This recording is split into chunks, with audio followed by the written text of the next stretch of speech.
Hey, welcome to our series on greenhouse management. Today I brought with me a special guest. This is actually my father, Eric.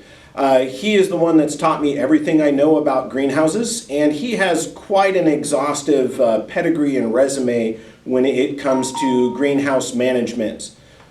So, Dad, go ahead and tell him a little bit about your experience. Well, I taught VOAG for 10 years, and when I did that, it was primarily greenhouse and nursery management. And then the university came and recruited me to be a county agent, so I worked as a county horticulture agent for a number of years. And from there, worked with industry as a specialist for a major fertilizer company that we'll talk about here in a little bit. And then I also taught college, community college for a number of years where I ran a horticulture program. Plus, while doing that, we also operated at about 15,000 square foot of greenhouse, and I've done that for close to 50 years. Okay, so Dad, thank you for coming to be with us today. So the one thing that I know that everybody wants to know, at least those interested in our series and interested in hanging baskets, is what does it take, what do you have to do, what is the secret to growing a perfect hanging basket? Really no secret, it's common sense, an understanding of the plant's needs, the environment that you're going to provide, what the customer wants, and then using quality components. That means a good soil mix, the right container, proper fertilizer, and at the top of that list is quality plant material. And we never really grew much from seed. We did most of it through patented rooted cuttings, and those have been selected to give you the best quality and the best growth. Excellent. Yeah, and as an ag teacher, you're gonna see some of those things, and you're like, gosh, I can get these plastic pots for a fraction of the cost of this paper one. I can get these seeds for a fraction of the cost of the patented ones. I can get this soil that's a fraction of the cost of the one that you recommend. I've got this fertilizer that I've seen some great ads about and it's cheap. I want to use that. Why in the world would you not want to go cheap with any of your nursery stuff? As in the case of everything, you get what you pay for. Mm-hmm. And quality plants are going to take in a little bit more cost. One of the things that people like to short on is to use a cheaper fertilizer. But if you actually go in and do the detailed math about how much of your hanging basket is a result of the fertilizer you use, you're going to find out it's pretty small.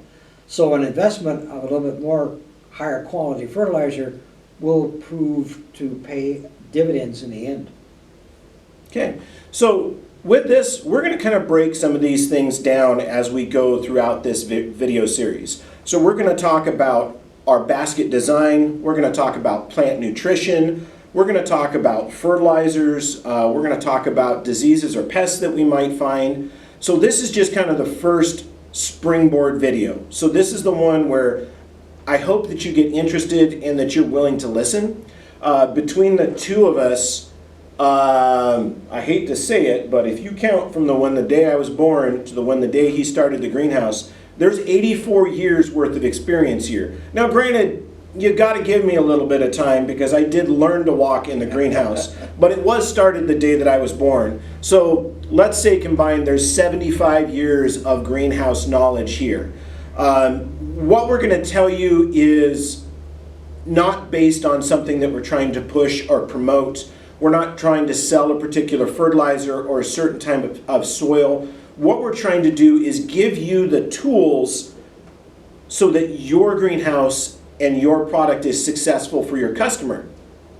So when you're an ag teacher and you're raising plants in a greenhouse, there's two reasons that people will come and buy your plants for you or from you. The number one is you're a school, right? So you're growing this as a part of a learning experience for your students. It's a part of your course curricula.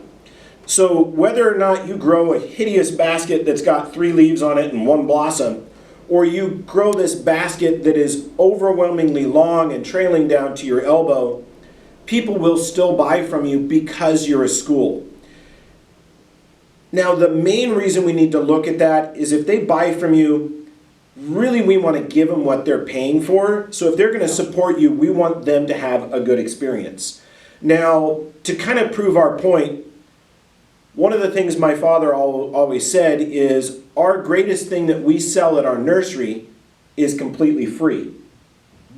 We would have customers that would come into our greenhouse and into our retail location, and they may not buy a single thing, and they'll be there for an hour. And they're picking his brain, they're picking my brain, and they're there for one thing.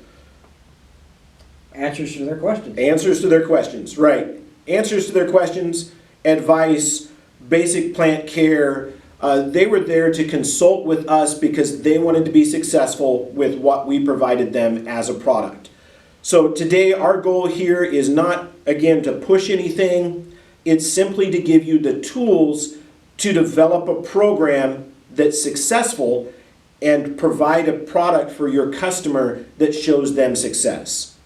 Now, one of the things that we always had is when you have a father that's got multiple degrees in soil science, plant pathology care, we'll go into those later.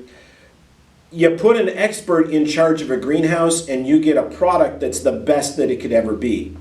We were known for our fuchsia baskets, which I could put on my shoulder like I was carrying a pizza, and by mid-June they would be dangling down all the way to my knees. And that's a hanging fuchsia basket. Red Spider, Cascade, both of those trail very, very long. Swing time is very wide and very full. We were known for ginormous fuchsia baskets. We did the same thing with our sun baskets. We had 16-inch diameter pots that would hang on a swivel. We put them, we called them our municipal baskets or our City baskets. City baskets. Yeah. And with those, once we got to the first and second week of June, we were limited in the number that we could take to a farmer's market and sell because they were so large. To carry them around, I couldn't put them on my shoulder. I would actually climb underneath the basket and put it on my head, and it would trail down to my knees. There are still photos on the internet. They're harder to find now, but there were still photos on the internet of walking baskets, and that was how I transported those baskets to customers' cars. So when we created and we grew a basket, we grew something that was the best it could be for our customer. So that's what we're going to do for you, is we're going to help provide those answers for you. And it's going to be a video series. We'll see how long we can go with this, but we're going to shoot a bunch of those today, and then we're going to slowly meter those out to you so that you have a chance to learn. So again, my name's Matt. This is Eric. You may know me as Ag Teacher Thoughts, and we're going to teach you how to grow the perfect basket and manage your greenhouse in the best way possible. You know, all the stuff that we learned has taken many years to do that and to come up with the right formula to do that. And so our purpose here is not for you to start where we started, but to give you a head start, because quality plants will always sell. And with a quality plant, you can also get a quality price.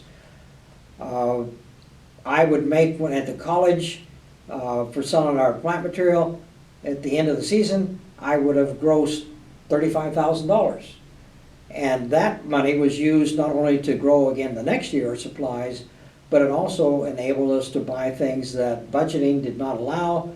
For example, we bought positive pressure hoods to be able to do tissue culture, and I had some students that were way better doing tissue culture than I was, but we used the right equipment. So we're going to suggest the materials and equipment and plants that will start you off right. And don't sell your baskets cheap. You know, we were selling 12-inch baskets for $40, $50, $55. And they were far better than anything else would get. In fact, we had customers that would drive for hours to get our plant material. I mean, we're in Oregon, and I had a customer that came from Montana to get his baskets. We had customers that drove from the Canadian border, from Southern Oregon, because they couldn't get what we grew. And we didn't overcharge, but we charged what the product demanded. And one of the things that's been kind of fun is, like I've mentioned before, I grew up in Oregon and then I took a teaching position in northern Idaho. one of the things that's been kind of neat is I've found some of those customers that used to drive from northern Idaho to Oregon to shop at our nursery. And one of them, ironically, is my next door neighbor. Whether or not she realizes it, I've looked at her plant material in her garden, the types that she planted, the age of the plant, and that's the exact era that we were growing and selling those. And she talked about driving to a nursery in Oregon to get them. So when you've got that quality product, people will come from all over to purchase it from you. And yes, never sell yourself short. Just because you've always sold your baskets for $20 doesn't mean you need to continue doing that. Correct. With this, you're given a budget every year to run your greenhouse. Selling a quality product means you're going to have funds in excess of your budget so that you can get those products that you've always dreamed of. You know, spread that money around to your other classes. Maybe you want to get a artificial insemination demonstration model from Reality Works that costs like $6,000. The school's never going to give you that money in your budget, but if your greenhouse is suddenly building $20,000 and $30,000, you're going to have that excess funds that you can spread around to your other program. So as you perfect this greenhouse program, everything else downstream from you and all of your other classes can benefit from that. And by all means, spread it around. You know, talking about producing profit in a small space, our greenhouse here is 200 square feet. I've talked about that many times. And with what I was able to sell last year, we averaged $13 a square foot out of that greenhouse. So that was a significant amount of money that came out of there.